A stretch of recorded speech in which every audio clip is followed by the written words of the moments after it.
আসসালামু আলাইকুম রহমতুল্লাহি ওয়া বারাকাতুহু। অত্যন্ত দুঃখের সাথে আপনাদেরকে দুইটা সংবাদ দেওয়ার জন্য এই মুহূর্তে লাইভে আসছি। দুইটা সংবাদই খুবই দুঃখজনক। আপনারা শুনলে আশা করি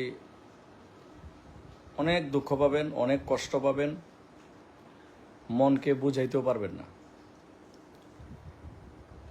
আজকে জোহরের নামাজের পর 3টার দিকে হঠাৎ আমার কাছে যে কোনোভাবে আমি এবং আমাদের গফরগাঁওয়ের যে দায়ী মাওলানা আরিফুল ইসলাম ভাই,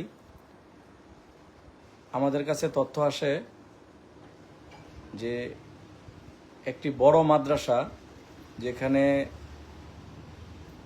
দাওরা মেশকাত পর্যন্ত ক্লাস আছে, সবক চলে, এরকম একটি মাদ্রাসায়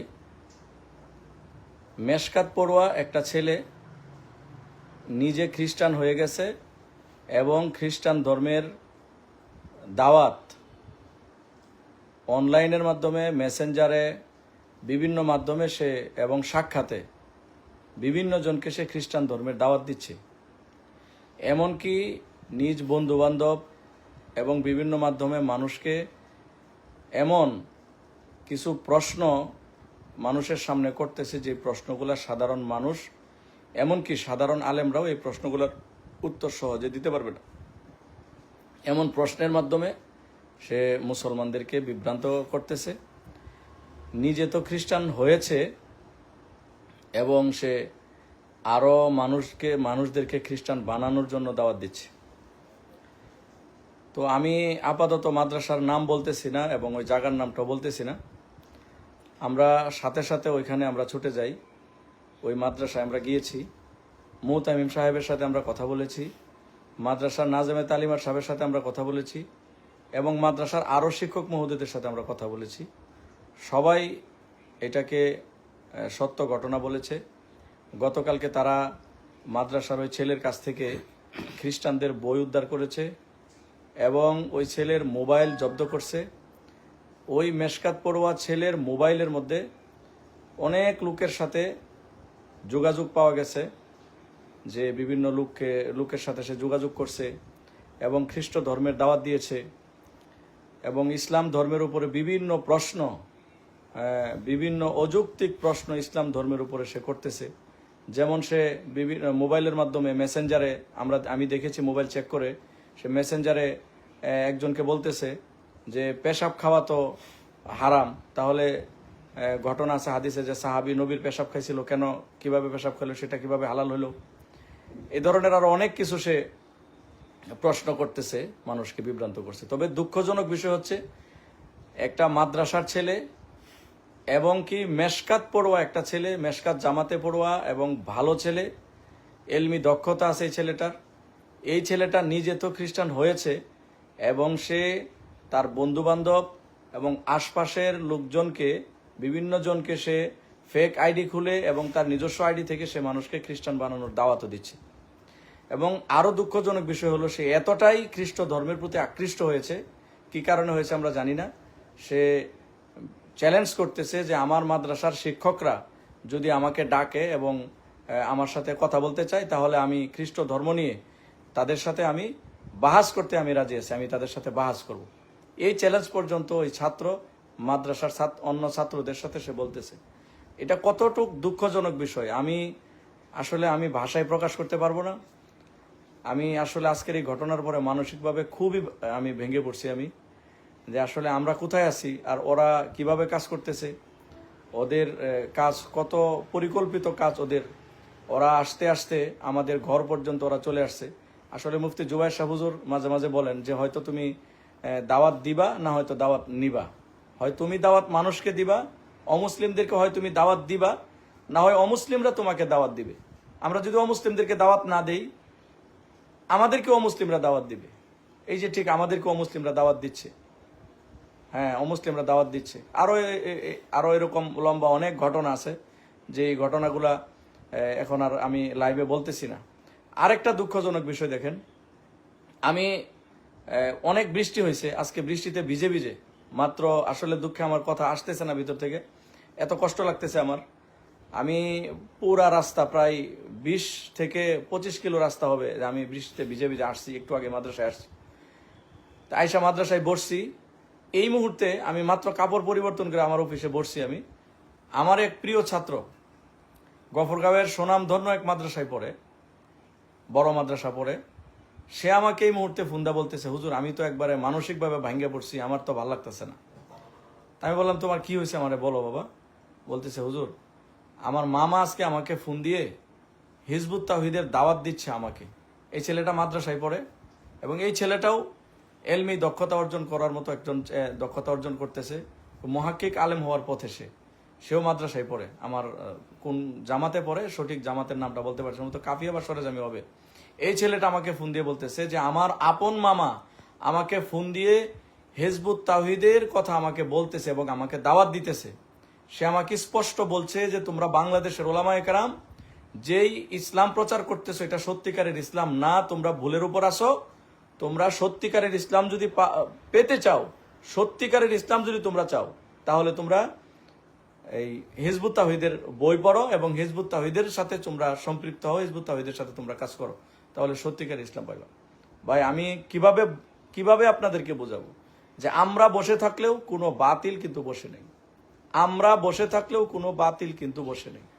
আমরা বসে থাকলেও আমাদেরকে নিয়ে, আমাদের কোনো চিন্তা না থাকলেও আমাদের ইসলাম ধর্মকে নিয়ে এবং আমাদের মুসলমানদের ইমানকে নিয়ে কাফের, বেঈমান এবং সমস্ত বাতিল ফিরকা আমাদেরকে নিয়ে তারা চিন্তা করে ভাই।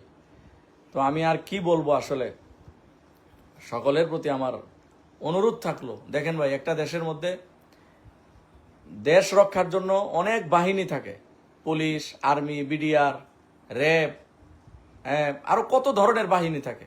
তারপরেও একটা গোয়েন্দা বাহিনী থাকে যারা গোয়েন্দার মতো দেশে কাজ করবে। দেশকে নিয়ে কেউ ষড়যন্ত্র করতেছে কিনা গোপনে, দেশের সার্বভৌমত্ব নিয়ে কেউ ষড়যন্ত্র করতেছে কিনা, দেশের ভিতরের শক্তি হোক অথবা দেশের বাহিরের কোনো শক্তি এই দেশকে নিয়ে কোনো ষড়যন্ত্র করতেছে কিনা, এটার জন্য একটা গোয়েন্দা বাহিনী থাকে। ভাই আমাদের এই দেশের চেয়ে গুরুত্ব, সারা পৃথিবীর চেয়ে গুরুত্ব একজন মোমেন মুসলমানের কাছে তার ইমান। আর এই মোমেন মুসলমানদের ইমানকে গভীর ষড়যন্ত্রের মাধ্যমে হরণ করে নিতেছে। আমাদের মধ্যে কোনো গোয়েন্দা তৎপরতা করার মতো যে কারা এই অপতৎপরতাগুলো চালাইতেছে, কে প্রকাশ্যে এবং কে গোপনে আমার ভাইয়ের ইমান ছিনিয়ে নিতেছে, আমার ভাইয়ের ইমান হরণের চেষ্টা করতেছে, এই লোকদেরকে ধরার মতো আমাদের মধ্যে কোনো ওই ধরনের তৎপরতা আমাদের মধ্যে নাই, আমাদের মধ্যে কোনো গোয়েন্দাগিরি নাই। বহু এনজিও সংস্থা আজকে আমাদের দেশে সেবার আড়ালে এই ঘর, গরু, টিন, খাবার দাবার বিভিন্ন কিছু দিয়ে সেবার আড়ালে মুসলমানদের ইমান হরণ করতেছে। এমন হাজারো প্রমাণ আমাদের দেশে আছে। মসজিদের ইমাম আজকে খ্রিস্টান, মাদ্রাসার মুহতামিম খ্রিস্টান, মাদ্রাসার ছাত্র আজকে খ্রিস্টান। আজকে সমাজের চিপায় চাপায়, সমাজের জায়গায় জায়গায়, বিভিন্ন জায়গায় আজকে খ্রিস্টান মিশনারিরা এবং বিভিন্ন অপচক্রান্তকারীরা আজকে লুকিয়ে লুকিয়ে দেশের বিরুদ্ধে ষড়যন্ত্র করতেছে, মুসলমানদের বিরুদ্ধে ষড়যন্ত্র করতেছে। মুসলমানদের ইমান হরণের জন্য, ইমান ছিনিয়ে নেওয়ার জন্য তারা ষড়যন্ত্রে লিপ্ত আছে, কিন্তু আমরা জানি না।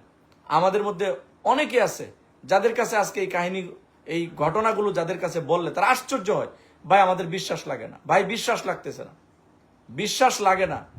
ভাই আপনি বিশ্বাস করেন বা না করেন, আমাদের দেশের অস্তিত্ব এখন সংকটে, আমাদের দেশের সার্বভৌমত্ব এখন সংকটে। ভাই আপনি বিশ্বাস করেন বা না করেন, আমাদের দেশের মুসলমানদের ইমান এখন চুরি হয়ে যাওয়ার পথে। মুসলমানদের ইমান এখন চুরি হয়ে যাচ্ছে, হাজার হাজার লক্ষ লক্ষ মুসলমানদের ইমান চুরি হয়ে যাচ্ছে। আমি একটা বইয়ের মধ্যে পড়ছি, আমাদের এই দেশে স্বাধীনতার পর থেকে 50 বছরে আমাদের এই দেশে 50 লক্ষেরও বেশি মুসলমান খ্রিস্ট ধর্ম গ্রহণ করছে।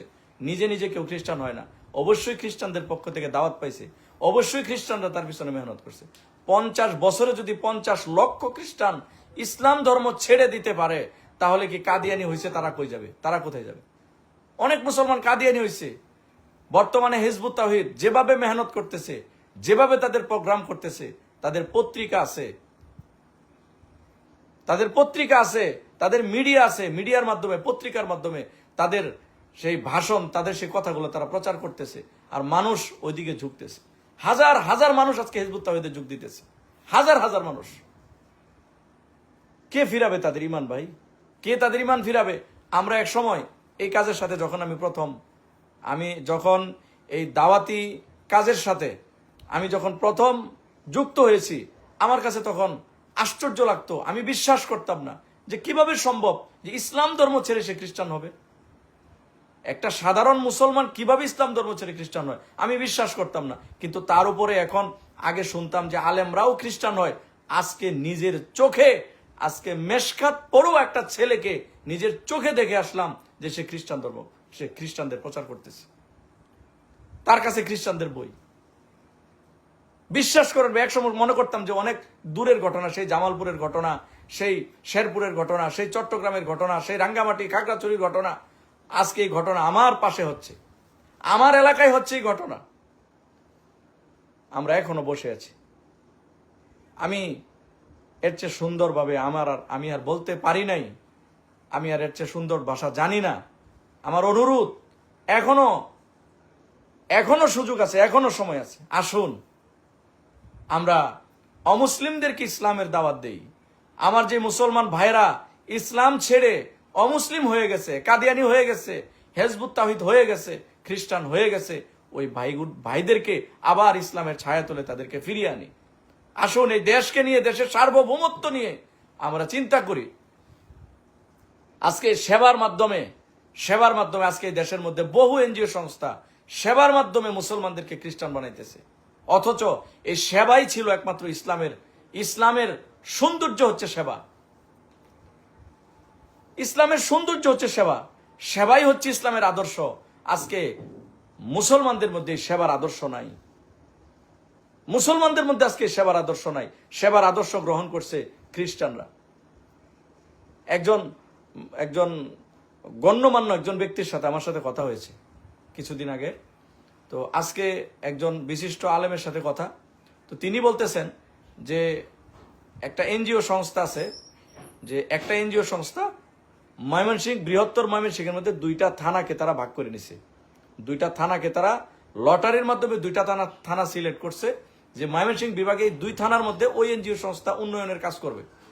তো ওই বড় হুজুর, একজন বড় মাওলানা সাহেব, তিনি ওই এমপি সাহেবকে প্রশ্ন করছিলেন যে মাননীয় এমপি সাহেব, ওই এনজিওর ব্যাপারে আপনার কি ধারণা? এবং ওই হুজুর এমপি সাহেবকে কিছু বোঝানোর চেষ্টা করলেন এদের অপতৎপরতা, কৌশল সম্পর্কে, মুসলমানদের ইমান কিভাবে চিনিয়ে নেয় সেবার আড়ালে, সেবার মাধ্যমে, এটা বোঝানোর চেষ্টা করলেন।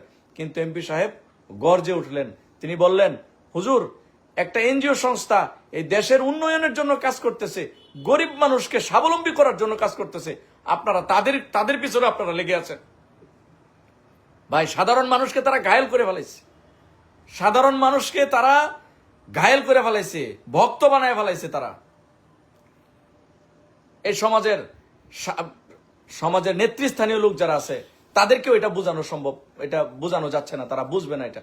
ভাই আসুন, আমরা এখনো মাঠে নামি, ভাই এখনো মাঠে নামি। অনুরোধ, হাতে ধরে পায়ে ধরে বলতেছে, আসুন। পরিস্থিতি ভালো না। এরা আস্তে আস্তে খ্রিস্টান মিশনারি আমার মাদ্রাসার পর্যন্ত চলে আসছে, আপনার দোয়ারে পর্যন্ত চলে গেছে। একজন আলেম, সেই আলেমের আপন মামা হিজবুত তাওহীদ হয়ে গেছে। আপনি চিন্তা করেন ভাই, আপনি একটু চিন্তা করেন। আমার পরিবারের ভিতরে আজকে মিশনারি ঢুকে পড়ছে, আমার পরিবারের ভিতরে, আমার ঘরের ভিতরে, আজকে আমার নিকটতম আত্মীয়র ভিতরে আজকে খ্রিস্টান ঢুকে গেছে, আজকে হিজবুত তাওহীদ ঢুকে গেছে। আজকে একটা মামা হিজবুত তাওহীদ হয় নাই, ওই মামার পুরা পরিবারটা হিজবুত তাওহীদ হবে। আজকে একটা মামা হিজবুত তাওহীদ হয় নাই, ওই মামার পুরো আশপাশটাকে সে হিজবুত তাওহীদ বানানোর চেষ্টা করবে। ওরা খুব চেষ্টা করে তাদের মতাদর্শ প্রচার করার জন্য, তারা জান প্রাণ দিয়ে চেষ্টা করে। আর আমরা একমাত্র সত্য মতাদর্শ আমরা প্রচার করার জন্য আমরা একটু সময় আমরা দিই না। আসুন ভাই, একটু সময় দেই, ভাই আসুন, একটু সময় দেই। আল্লাহ পাক আমাদেরকে বুঝার তৌফিক দান করুক। আরো বিস্তারিত তথ্য ইনশাআল্লাহ, ওই যে ছেলেটার ব্যাপারে বললাম, মেশকাত পড়ুয়া ছেলে, আমরা শনিবার বা রবিবার ইনশাআল্লাহ ওই মাদ্রাসায় আবার যাব, দায়ীরা ইনশাল্লাহ সেখানে উপস্থিত থাকবে। ওই ছেলেটাকে নিয়ে আমরা বসবো, তার সাথে আমরা কথা বলবো। এর পরবর্তী আপডেট ইনশাল্লাহ ওই ছেলের সম্পূর্ণ ঠিকানা সহ ইনশাল্লাহ উম্মতকে জানানো হবে। যদি সেই ছেলে তওবা করে ফিরে আসে তাহলে তো আর তার ঠিকানা জানানো হবে না, কারণ সে তওবা করছে, তার ইজ্জত নষ্ট করা হবে না। আর যদি সে দেখা গেছে তার সে খ্রিস্ট ধর্মের উপর অটল থাকে এবং সে খ্রিস্ট ধর্মটাকে সঠিক মনে করে, তো এই অবস্থায় তাকে আমরা তাকে ভাইরাল করে দেব। আমরা তার ছবি সহ ভাইরাল করব, ভিডিও সহ ভাইরাল করব, যেন সে অন্য কোনো মুসলমানদেরকে সে চক্রান্ত করে আর কোনো ধোঁকা দিয়ে সে খ্রিস্টান বানাইতে না পারে। সে যে খ্রিস্টান এটা আমরা প্রচার করব। তো আমাদের সাথে থাকবেন, আমাদের জন্য দোয়া করবেন। আসুন আমরা অমুসলিমদেরকে ইসলামের দাওয়াত দেই এবং ইসলাম থেকে যারা ভুলবশত ভ্রান্ত হয়ে গিয়েছে, ইসলাম থেকে দূরে সরে গেছে, আমরা তাদেরকে আবার ইসলাম ধর্মে ফিরিয়ে আনার জন্য দাওয়াতি মেহনত করি, দাওয়াতির লাইনে আমরা কাজ করি। আল্লাহ পাক আমাদের সবাইকে বুঝার এবং মানার তৌফিক দান করুক। আসসালামু আলাইকুম রহমতুল্লাহ বরকাতুহু।